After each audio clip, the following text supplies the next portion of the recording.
اے خداوند، تو مجھے اپنے قہر میں نہ جھڑک اور اپنے غیظ و غضب میں مجھے تنبیہ نہ دے۔ اے خداوند، مجھ پر رحم کر کیونکہ میں پس مردہ ہو گیا ہوں۔ اے خداوند، مجھے شفا دے کیونکہ میری ہڈیوں میں بے قراری ہے، میری جان بھی نہایت بے قرار ہے۔ اور تو اے خداوند کب تک؟ لوٹ اے خداوند، میری جان کو چھڑا، اپنی شفقت کی خاطر مجھے بچا لے، کیونکہ موت کے بعد تیری یاد نہیں ہوتی۔ قبر میں کون تیری شکر گزاری کرے گا؟ میں کراہتے تھک گیا، میں اپنا پلنگ آنسوؤں سے بھگوتا ہوں، ہر رات میرا بستر تیرتا ہے،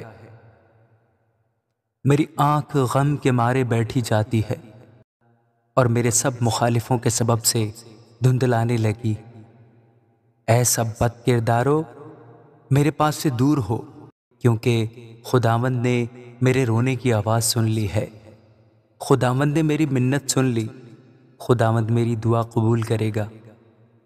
میرے سب دشمن شرمندہ اور نہایت بے قرار ہوں گے، وہ لوٹ جائیں گے، وہ دفعتاً شرمندہ ہوں گے۔ آمین۔